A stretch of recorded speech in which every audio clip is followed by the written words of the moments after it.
Welcome to Roland Garros Live with the team from Diary of a Professional Tennis Coach. For 15 days, we'll have all the latest from Paris. Come and slide in to play with us on the Terre Battue. Well, good evening, everybody. Roland Garros Day 5 is almost in the books, not quite finished. We've had some momentous results.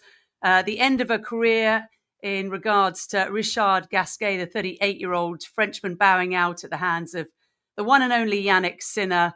We'll speak about him. We'll speak about all the WTA, all the ATP results so far and those that are being played as we speak, and also looking ahead to some tomorrow, this Friday. Alongside me, Candy Reid, is Mark Gellard. Mark, welcome back to the podcast. How has your time in Roland Garros been?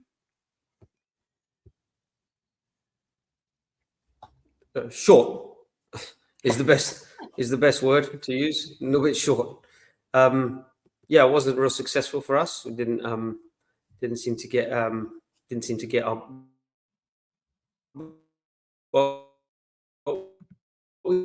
we played.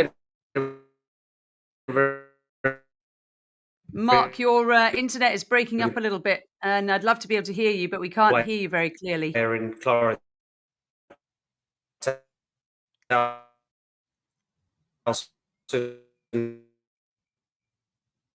Mark, can you kick your internet? Because unfortunately we can't hear you very well. It's very flaky. Okay. Mine is good. It should be there okay. we go. I can hear you now. Yep. Okay. Should be good. So just say what you did again, please. No, just we had an unfortunate loss there in the first round against a very good opponent in Clara Towson. Yeah, frustrating one. Couldn't win the big points, and unfortunately our trip was pretty short in Roland Garros. So we've come back to Poland now and just take a few days rest and then get ready for the grass courts. I was just thinking about the draw with Clara Towson, and probably there was about 20 people that Magda didn't want to play in the first round. She was definitely one of them. She may even been in the top 10. I was just trying to use my head to think about all the players that have been playing really well on clay, and I think she was one of them. It was 3 sets. Were you pleased? Were you disappointed by the performance? What were your overall thoughts? Well, I think we were a little bit unfortunate because the way the rankings work, each week the rankings are updated. But for a Grand Slam, they'll take the rankings from the previous week. So that's how they do the seeding. So we missed out on being seeded by 1. So we were 33 on the rankings instead of 32, which is it. You know, it doesn't mean everything, but it's just nice to be seeded, knowing that you're not going to have, you know, as it ended up being Magda being 33 against the number 19. So it's a little bit more. It gives you a slightly favourable draw. However, we've had seeded players before. We've been seeded before and have failed to capitalise. So it was a little frustrating, but you know you've got to beat the player in front of you. So I thought we played some good tennis, and you know it was a nip and tuck match. And then the start of the third set, I thought our energy dropped down a little bit, and Clara picked hers up, and we weren't able to sustain. But you know, for Magda, I've sort of, you know, you have to take these moments to say, look, in Paris now we lose to a girl 19 in the world. Last week we lose to Rybakina, I think is top 10. The week before we'd lost to Coco, who's 3 in the world. The week before we lost to Sakkari, who and Sakkari had dropped in the rankings in Rome and Madrid, but obviously I think she'd be pretty well regarded amongst most players as a top 20 player. You know, and then you go back before that to Miami where we lost to Paolini, and then before that to Indian Wells where we lost to Pegula. So outside of Sakkari, it's only been top 10 and the occasional top 20 player that we've actually lost to in the last 2 months or so. So we have to take some positives and then figure out what we have to do to. I think sometimes people, coaches, players, they can panic a little bit in these situations where you're losing to these players. So, well, what do we have to add to our game to beat them? But I think that the reality is just keep knocking on the door. Just keep putting yourself in that position, and you'll find ways to win those matches, and you'll get a run somewhere. But don't try changing too many things, and don't panic or hit the eject button. Just keep working, and you'll you know, we know we're playing good tennis, so hopefully things will work out. In my humble opinion, I've watched quite a lot of Magda, and I covered a few of her matches last week in Strasbourg. She's playing as well as she ever has. I was so impressed with her on the clay courts of France last week in that 500 level event. You're right, she lost to Elena Rybakina, who went on, of course, to win the title. So it's just another crappy draw, really, playing Rybakina, then Towson. But as you said, you've just got to beat the person in front of you, and these things work like that sometimes, don't they? I think the hardest thing also now is if you lose early in a major, then what do you do? Because you can't, well, you've got to go onto the grass court now. So it's a huge swing. But what is your overall plan with the grass court season and preparing for that? Yeah, I mean, I thought we've alluded it to in this podcast before, is I think the toughest loss for a player is that one in a Grand Slam, especially if it's a first or a second round where you're just feeling a little bit down. The tournament's only just got going and you're already out. So it's a tough feeling, especially when you've been playing well and you come in and you're out pretty quick. But you also now you have to use this moment and to your advantage. Okay, so we're not playing anymore on the clay. Now we can rest. Now hopefully we can have a little bit more practice time in preparation for the grass court events, and maybe go in with a few more days worth of rest and practice on the grass and the other players that we might be facing. So you just have to find a way now to trying to find a positive, as cliche as it is. So we'll take a few days now, probably 4 days, and get started on the grass on Sunday or Monday here in Poland. Okay. And it'll be nice, obviously, to have Agnieszka with us this year, as she knows something about playing on grass. So that'll be fun to have her expertise. And then we'll head over to Hertogenbosch at the end of next week for our first tournament there. How are the grass courts in Poland? I didn't actually know that Poland had grass courts. So there's a club in Warsaw that we can go to, which is obviously about a 3-hour drive from us. So we would have to stay there. But in Magda's hometown in Poznan, we know a gentleman here that has a private grass court. So if providing the weather is good enough, we'll have the opportunity to practice there for a few days before heading out on Thursday or Friday next week to Holland. Okay, very cool. Well, all the best. And it sounds like you're a little bit coldy. So I'm sure. Yeah, it's been going around for a while, and I think it got it in Strasbourg, and a lot of people have been. It's nothing major, just man flu. So you'll be upstairs in bed for a few days then. I understand. Yeah, exactly. Exactly. Let's start with the ATP results today. The one that struck me that was surprising, Alex de Minaur was 2 sets up on Alex Bublik and ended up losing. We've got a few quotes from Alex, who was the 9th seed. Probably, I don't think was a big candidate, was he, to win the title. But he did say that he had played too much tennis. It was too much, he said. Obviously not a good day at the office. This was de Minaur, the Australian, after his loss to Bublik. He said, look, I'm just tired. I'm tired mentally. I'm a little bit burnt out. If anything, a lot of tennis being played. And he didn't say it directly, but Casper Ruud said something again after his loss yesterday when he had a bit of a knee injury, that they're just playing too much tennis. And I'd love to know your thoughts on this, Mark, because we hear a lot that the tennis players say they're playing too much, the schedule is too rough. But on the other side, a lot of them, if they're offered big money playing some exhibition, they will take it. So what is the truth? How do you see it? Well, first of all, I would say tennis is a freaking hard sport. This is a tough sport out there. You know, you're on your own. It's a lot of traveling. You know, I as people might know that listen, I'm into the hockey. I watch a lot of hockey, but I'm watching the playoffs now. These guys aren't traveling 15 hours across the world between matches. They're not playing on different surfaces. The conditions are pretty much, the pucks are all the same. The conditions are much more similar. This is a tough sport. So completely understand that guys get tired, that they get burnt out. I get that. But that applies to every job. There's no job where people aren't tired and don't get burnt out. And when I saw Casper made the comments about having to play too many tournaments, and I think he was alluding to the ATP sort of putting too much pressure on the players to have to fulfill their commitments of the 18 tournaments that count towards their ranking.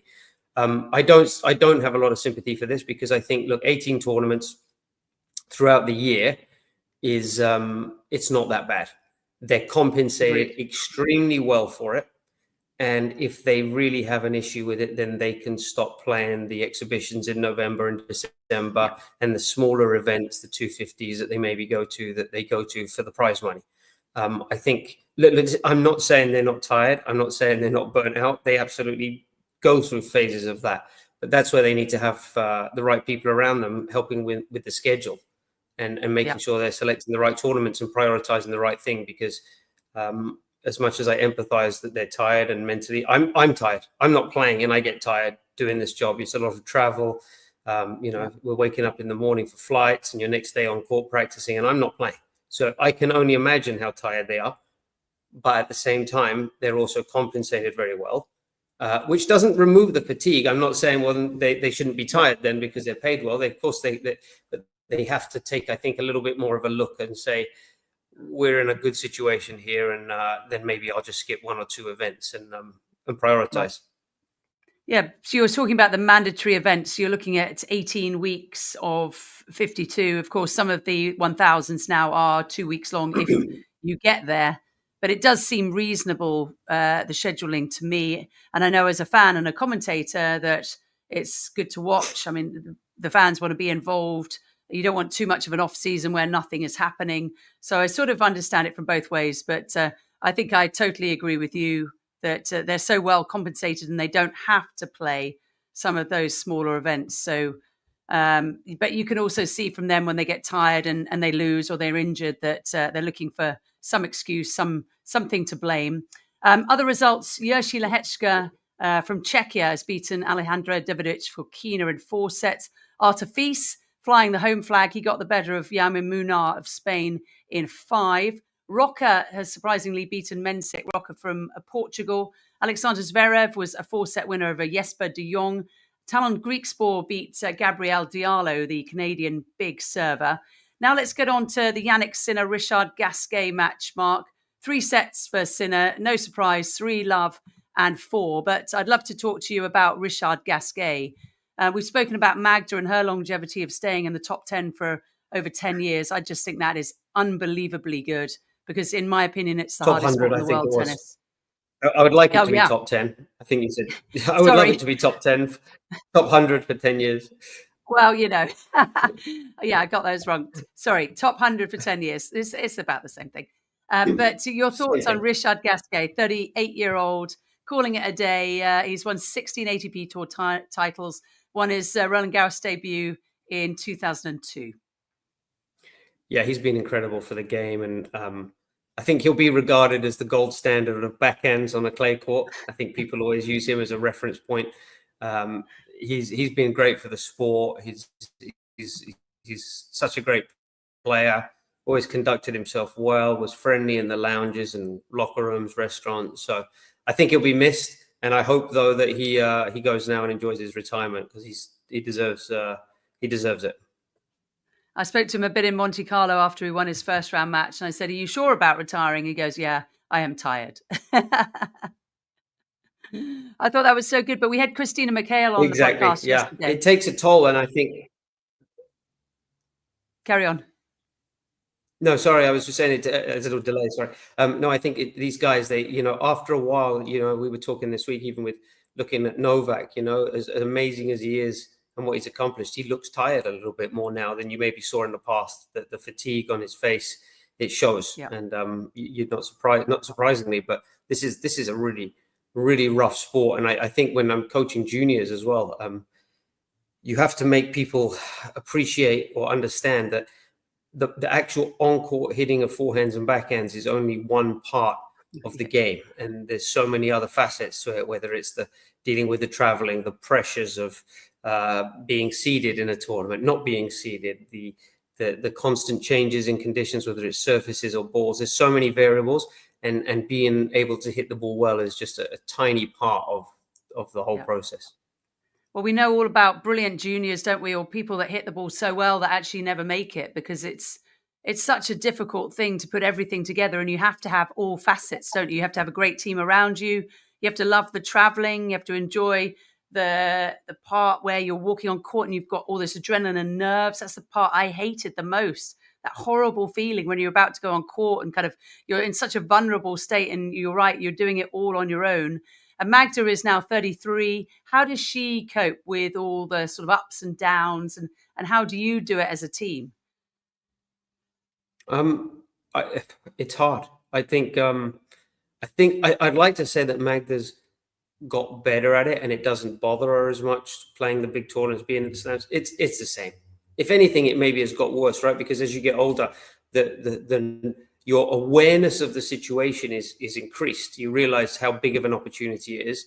And you also realize that the number of times you're going to be in that situation is dwindling. So you probably don't have 10 more years of playing at the French Open to get it right. You know, maybe there's one time. Maybe if you're lucky, you're playing it twice more. So there's a different pressure. And as a coach, I think it's tough that you have to not get too low when those moments come, because you see, you know, the last 2 months or 3 months, I thought we've played some really outstanding tennis. But for the clay court season to end with a first round loss at Roland Garros, you're going to feel like it's a little bit of a disappointment. But you have to look at the big picture, and week by week, we're trending in the right direction. So, you know, it's important that you have, you know, a team and a coach and a whole support network around you of people that can keep you on track. We had Christina McHale on the podcast yesterday, who retired a couple of years ago and has since returned to the sport. She said she missed it too much. And I was listening to an interview by Barbora Krejcikova, who actually lost today. But it was playing, I believe, just her third match of 2025. Magda actually beat her in her first, didn't she? And she was saying she missed the competition. But when she stopped Krejcikova before the back became too bad, she was getting a little tired of things. Now she's raring to go again. And I just wondered, when players actually do retire, how difficult it is to just put it all behind them, because it's been their lives, hasn't it, for the vast majority of time? I think it's a problem for athletes. That the issue I see is, like players with Barbara Krejcikova, is obviously she's a great player. She's already achieved pretty much everything there is. She's won the French Open and Wimbledon. I mean, it doesn't really get much better. But I think you have, when you leave the game and you maybe have some time away, like she's had the last 6 months, you typically tend to remember the good parts, the things that you enjoyed. You know, I miss the competition, I miss the winning, I miss that feeling of having a tough match, winning and eating, you know, room service in the hotel at 11 at night. That's a nice feeling. Those are the memories that you enjoy. Yeah.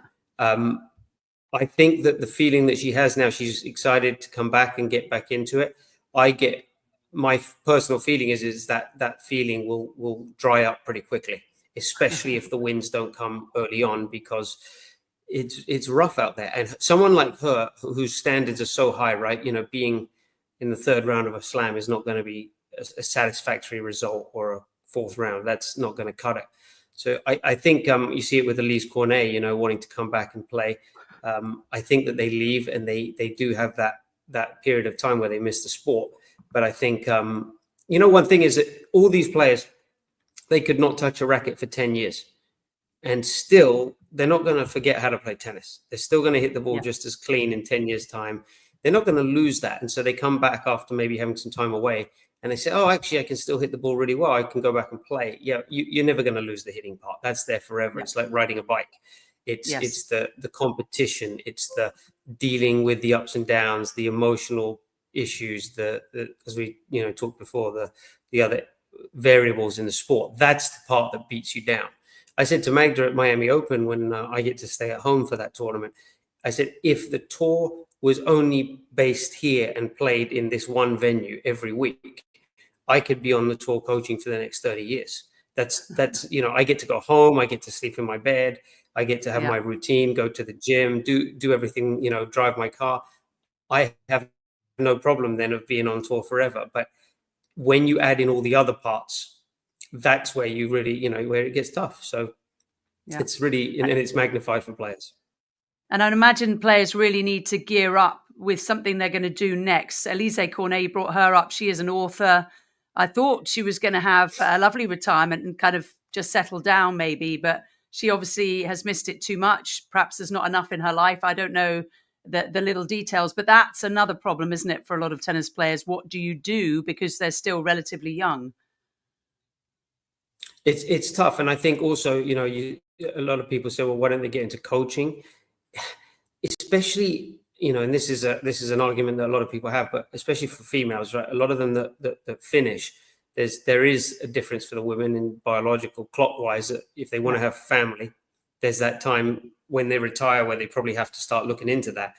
But to then go and say coach on the tour with another player, they say, oh, I miss it, I want to be a coach. It's also very tough for them because you're going to go from making on average of what, $40,000-$50,000 a week if you spread out their prize money over a year, to $2,000 a week if you're lucky as a coach. So it's tough for them to walk away from this, and also it's tough financially when you're able to make the kind of money that if you can stay top 100, you're still making $500,000 a year. It's really tough to just pack up unless you've made enough to support yourself for the rest of your life. That's so important. I don't think we talk about the money aspect enough. It's sort of rather vulgar, isn't it? But it is very much a part of this, because players, of course, are trying to cash in before they end their careers, which could be 30. If you're lucky, it could be 35, 38, even 40.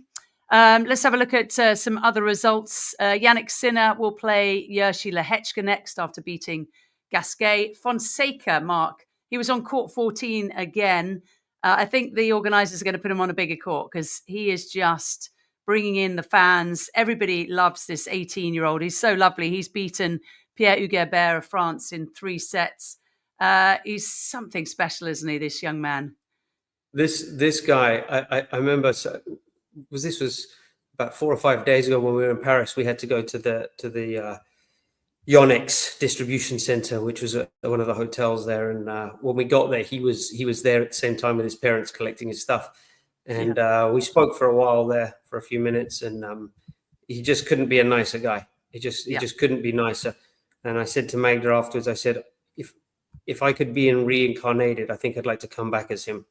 He's good looking Brazilian kid, great at tennis, young, nice. I mean, this kid has the whole world at his feet, and just he just seems like he's on a really good track. So I'm really happy for him, because it's nice to have people like him that has personality, has a great game, and obviously I think a lot of people were concerned after the Rafa era was over and the Roger era was over, and the Novak one's probably coming to an end. So it seems like we're in good hands with the Carlos and Yannick and obviously now Fonseca. Yeah, he's a wonder kid. I met his parents, Fonseca's parents, last year in Jeddah, and they're just so delightful. Doesn't come from a tennis family.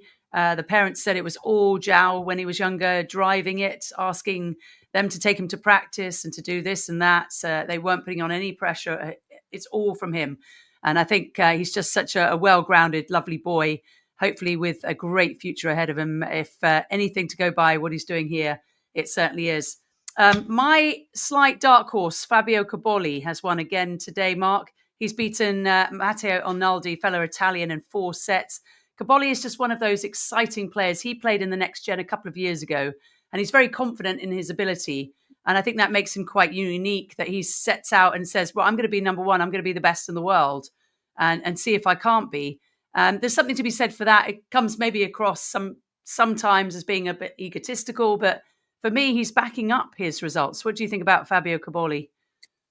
First of all, I'll be really honest and say I don't know enough about him. I haven't watched him enough. I know he's a great player, and I've seen bits here and there. I haven't followed his results as closely as I probably should have.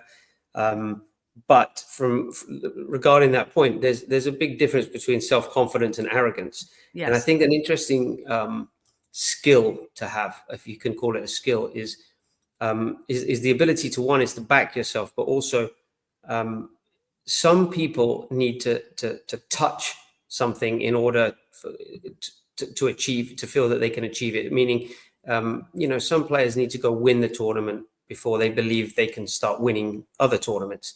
Or they need to go win a Grand Slam before they believe they can win Grand Slams. Whereas some people have that ability to believe they can do something without ever having achieved it.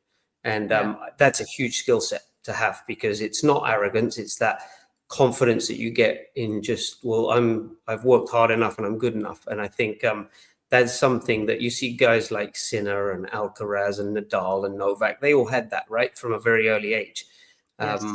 And it's not an arrogance. The arrogance is when you've got it, but you're not backing it up, or there's no substance behind it. So I think it's a great skill set, and I like that kind of belief in a character, because I do believe that a lot of the, especially on the women's side, I think there's a little bit more insecurity amongst the players, and so I think a lot of these players are a lot better than they actually think they are on the women's side, and so they end up sort of doing themselves a disservice and underachieving, or not fulfilling their potential because they don't believe it. Whereas some other players, they have that belief, and that really pushes them on. So I think it's a great skill that he's got there, and I hope he can. I hope he does do that.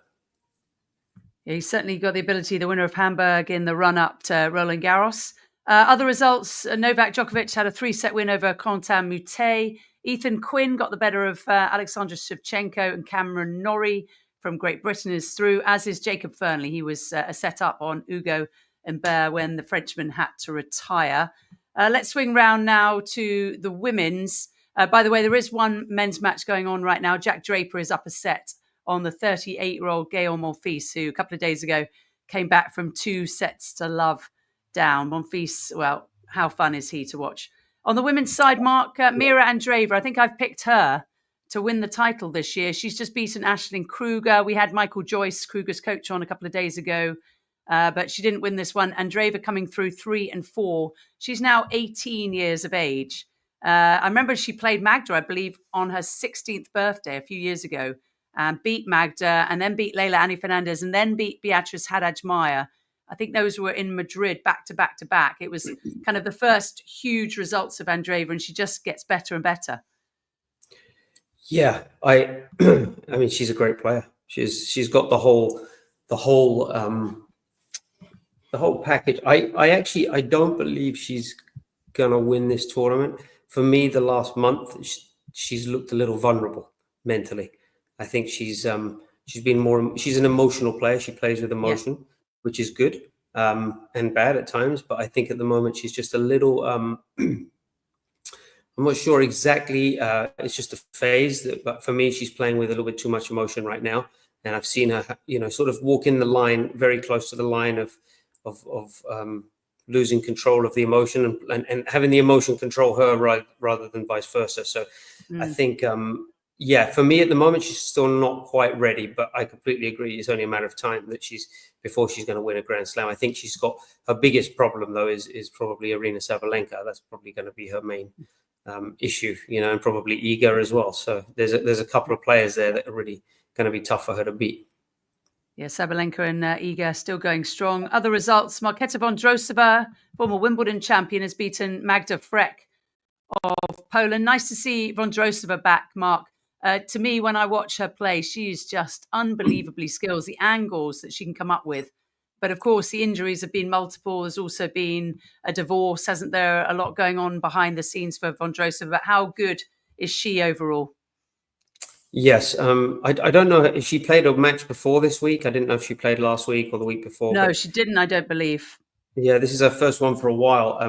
What a player. I mean, left-handed, extremely powerful when she wants to be. Great hands, great ability to defend, and obviously uses that advantage of being a left-hander. Just a full package. It's always just been the two areas of being the sort of mental toughness over a season. She's very competitive in a match or two, but sometimes over a season she can struggle, and then the injuries have always been tough. So I don't know anything about her off-court personal divorce, etc. But I've heard about that now. But I think she's such a great player, and she's fun to watch. She can really bring a lot of different dynamics to the game, whether it's sometimes serving and volleying, or 20 feet behind the baseline just defending, or playing really aggressive, run and gun style tennis. So it's fun to watch. She is, of course, a finalist here, isn't she? 2019, Marketa Vondrousova got all the way to the championship match. She's just played 10 matches so far this season, 2 on clay, and has beaten Selek Mateva and now Magda Frech. So Vondrousova doing nicely, which is very good for women's tennis. Jessie Pegula beat Anne Lee, and she will play Vondrousova in the next round. Pegula had a strange Strasbourg. We heard a few days after her opening round loss in Strasbourg that one of her beloved dogs had died, and clearly her mind wasn't on the tournament. But she on clay, Mark, I'd love to know your thoughts about Pegula on the red stuff. I think Jessica on any surface is tough because she's such a great. I mean, she might be the cleanest ball striker on the tour.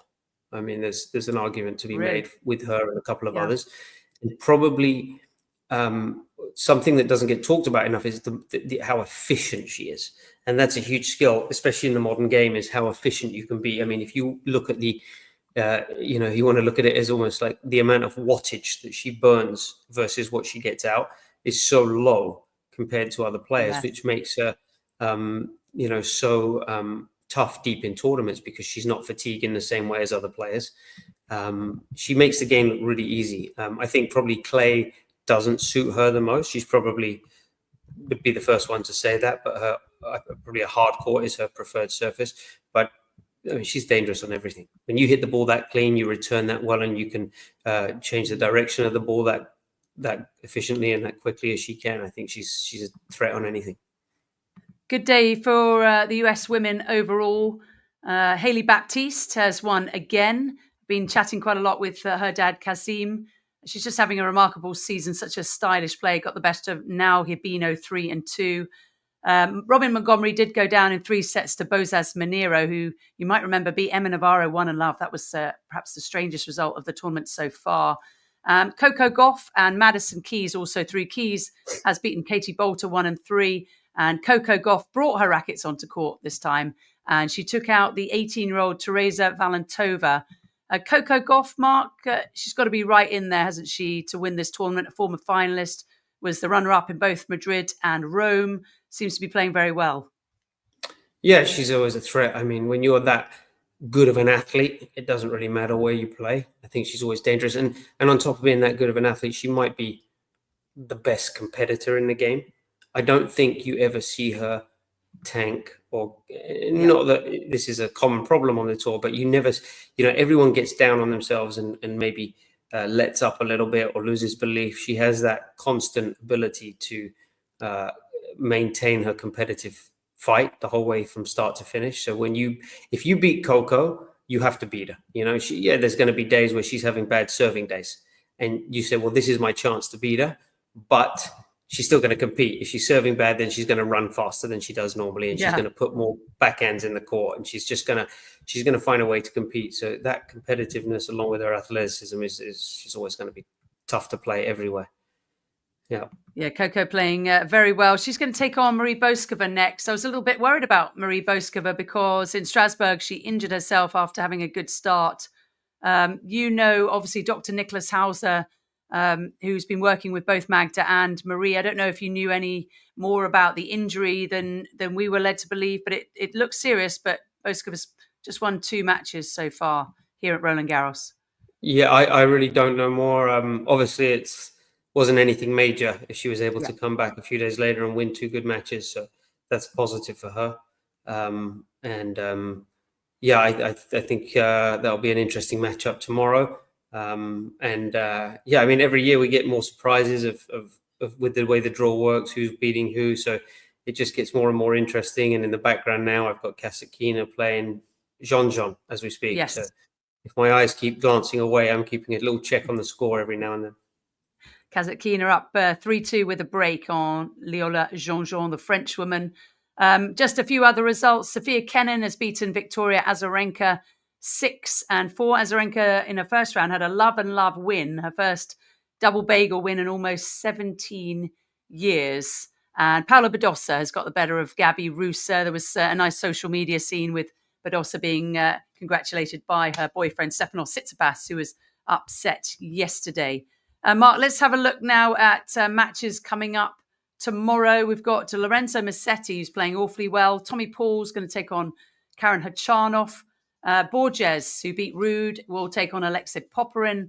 Rune against Conta Alice of France. Ben Shelton is up in action. He got a walkover in his previous round. Hamad Medjedovic is up against Dan Altmaier. Francis Tiafoe will go up against a fellow American in Sebi Korda, and Alcaraz is playing Zuma. Any of those matches that particularly strikes you as exciting? The Tommy Paul one, I think, could be an interesting one. He's going to take on Karen Khachanov 2-0 to Paul in the head-to-head, a battle of both seeded players. Paul's got to be the USA men's best chance, would you say, of winning this major? I believe he's a boys champion here. Yeah, I think that would be an interesting match. Obviously, Khachanov's experience, he can play. He's a great player, big server, big striker. It'll be interesting to see how that speed and power matches up against Tommy, who's just one of the quickest players on the tour. I mean, he moves so well. So that's going to be that would be a definitely an interesting match for me. I think that'll be a really interesting one for people to pay attention to. And on the women's side, Clara Towson, who beat Magda, is up against Amanda Anisimova. So 22nd seed Towson up against 16th seed from the USA, a first meeting. Do you have any thoughts on that one? I think Amanda's going to come through that one. I think she's going to be a little bit too strong. Okay. I think Amanda over the course of a match may be a little bit more consistent, but there's going to be some big hitting on that court. I think it will be very important how well Clara serves. I think Amanda's probably one of the best returners in the world, so that's going to make that an interesting matchup with a great serve that Clara has. I mean, she was serving mid 180s against us a couple of days ago, so it'll be interesting to see how that matches up with Amanda's returns. And obviously Amanda's a player that's made semi-finals here, I believe, a couple of years ago. So she knows her way around a clay court. I think it gives her a little bit more time to set up and prepare for her shots, and being able to slide a little bit helps cover up maybe her movement liability weaknesses that she has. I think it would be an interesting matchup. I think Clara will need to be. One thing that impressed me a lot with her game was how well she mixed the game up against us, and what I've seen of her playing. She's able to, slice as good as any female player there is, and then throw in these high, heavy forehands, and then all of a sudden step in and just absolutely lace the ball. And then she's able to serve at, the mid 180s. So it's a full package.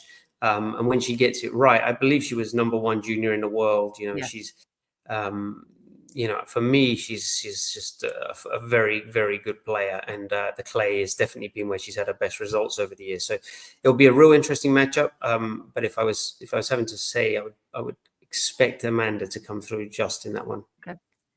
I think Towson has definitely developed her game after joining up with her boyfriend as her coach, isn't it? Casper Elsvad has done a fantastic job. Other matches, well, the women's is just loaded tomorrow. Vicky Mboko is going to take on Zhang Qinwen, who, of course, won Olympic gold on the Philippe Chatrier course. First meeting. Have you had any moments to watch 18-year-old Vicky Mboko? Not really. I saw her play I saw her practice in Rome, and I saw just watching on the TV in the hotel that night when she played against Coco in Rome. Obviously an impressive athlete, a lot of power. It'll be an interesting to see her career over the next few years and see how it develops. As we know, she's obviously a great player, but there's a lot of things that, that can happen. And I hope she does well. She seems like a really nice girl. Really good personality, and she can play. She can really play. So it's going to be an interesting to watch how her career unfolds over the next few years and how she develops. But she seems to be in good hands. She has played 47 matches already this season, Mark, and she's won 42 of them, 5 of which have been here at Roland Garros. She hasn't lost a set, has come through qualifying. Just amazing story. We'll see if she can continue it. She's going to be up against Zhang Qinwen. Seems to be playing or getting somewhere back to her best. Aryna Sabalenka, I think it's your pick. She's going to face an Olga Danilovic. Has beaten Olga, the Serbian, in their only previous meeting. You can't really look past Sabalenka, can you, for the title, even though, Mark, she hasn't won here yet? No, like I said, I think she'd be the favourite. What I found incredible with Sabalenka is obviously how well she's doing in general, but just her consistency week to week. She just, I can't remember the last time she lost a match she shouldn't have lost. It just doesn't, she's just so consistently performing. And Olga, I mean, I can't remember who Aryna beat in the first round, but it wasn't a straightforward first round. Rakimova. Rakimova is a great player, and she just walked through her. One in love. Yeah, Olga is a very capable player, but on clay, she's even more capable. I believe she's defending 4th round, and she's a big left-handed hitter. She hits a really good ball. Obviously, being left-handed will be interesting if that gives her a bit more of an advantage over Sabalenka. But again, it's just so hard to look past Olga. I think that the one of the things I see now with Sabalenka is there's a part of me that tomorrow thinks that could go 3 sets. But there's also a part of me that still says, you know what, Sabalenka has started to develop the Serena Williams intimidation factor, and that she's already beating a lot of these girls before she's even got on the court now.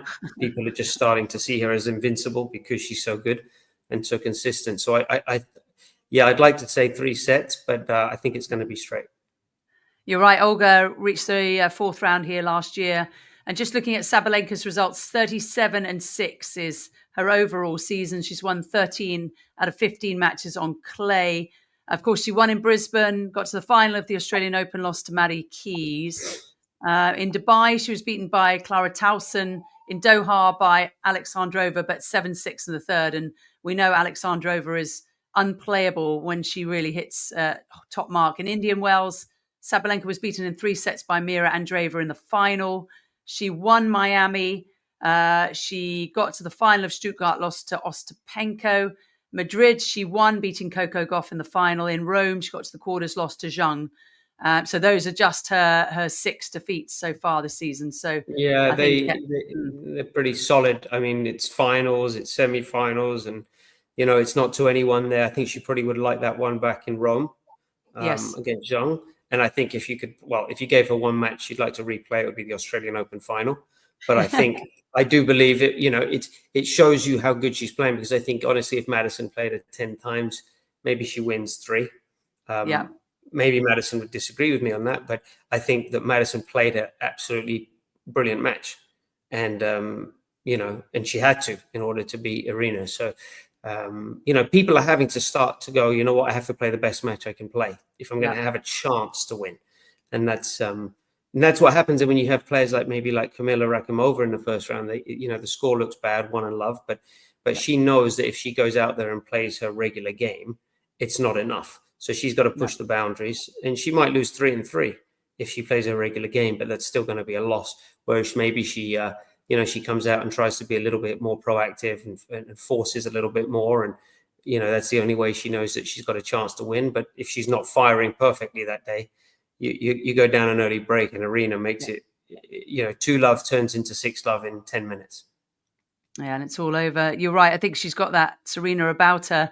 Iga Swiatek, 4-time champion, hasn't lost here in 23 matches now. I think will take on Jacqueline Christian.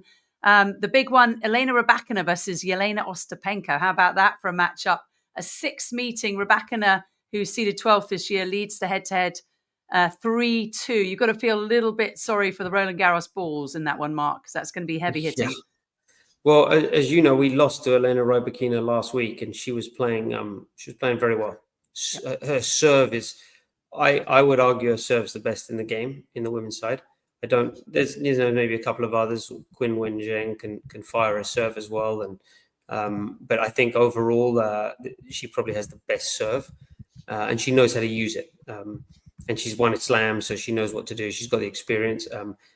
That's an interesting one. I would not like to make a prediction on that if possible. I'd rather sit on the fence and just see what happens, because that one I could be completely wrong, but I think that's going to be some big hitting. Yeah. Really good matchup. 3 Ukrainians are playing tomorrow. Diana Yastremska's up against Ludmila Samsonova, who got to the final of Strasbourg, lost in 3 to Rybakina. Jasmine Paolini's playing Stara Dubstova. Paolini is the 4th seed. And finally, Alina Svitolina, who's playing beautifully, will face Bernarda Pera. Pera, of course, was Magda's doubles partner and has done well here in Roland Garros. But can she get past Alina Svitolina tomorrow, Mark? Listen, I honestly, I would love her too, because she's just one of the nicest girls and such a great person. But I think that's going to be probably difficult. I mean, Svitolina is just, she's a brick wall, and she's added some offense to her game, so she's also being more aggressive than she was, which I think was needed. But she is right now, she's tough to beat. That's going to be a tough match. I think Bernarda can beat her. I think she's just going to, like we said before, she's going to have to bring her A++ game to win that match, and hope that maybe Alina's not having her best day. So it's going to be an interesting one. I'm rooting for Bernarda just because she's and Alina's a nice girl as well. But we have a special affection for Bernarda, playing and practicing with her for so many years. But she's had a great tournament already. Winning 2 good matches. And really good tournament. Yeah, she always seems to do well here on the clay of Roland Garros. So good for her. Just looking at Alina Svitolina's results so far, 27 wins from 35 matches. And that includes, of course, a title won in Rouen in France, which I believe Magda got to the final of, didn't she, last year, losing to Sloane Stephens. She did. I think the biggest thing with Alina is that if you look at her results as well, she doesn't tend to lose to players ranked lower than her. Yeah, she tends to 90% of the time takes care of the players that are ranked below. And I haven't got her results in front of me. Maybe I'm wrong, but in general, I have this impression that she's very stable in those matches. That the ones she'll lose are the ones where she's probably supposed to lose, quote unquote. Yeah. She lost to Maddie Keys at quarterfinal of the Australian Open. Was beaten by Blinkova in Linz indoors, by Pegula in Doha, by Towson in Dubai, by Mira Andreeva in Indian Wells, by Iga in Miami, won Rouen, lost to Sabalenka in Madrid, Peyton Stearns, who had a good Rome, and here in the French Open, she's beaten Sonmez and Bondar. So it's been quite a good draw. Outside of maybe the Blinkova match, and arguably that you could say Peyton match for the whole year, that would probably be the only 2 she might say she wanted more. But Peyton was playing great, and Blinkova can play great. So she's a pretty good solid bet for beating players that are ranked below her. Mark, you've been amazing to chat to, have so much knowledge. Just finally, before you go, your overall thoughts of Roland Garros this year. Did anything change? Was anything different? Did you like anything? Did you think anything was worse in 25? I mean, the tournament's brilliant. All the slams, there's a special feeling there. If anyone at Roland Garros is listening, your food still sucks. Your hotels aren't great. And that's enough. I'll leave the rest for next time. On that bombshell. Yeah. We will end day 5. Thank you so much for watching Roland Garros live. We're going live at 9:05 French time every day on YouTube, DOAPTC. Mark and I are really enjoying doing this. We've had some fabulous guests. We'll have some fabulous more over the next 11 days or so. So please do stay with Roland Garros. And with that, Mark, we will say goodbye. Thanks very much. Thank you, Candy. Thanks, everyone, for listening.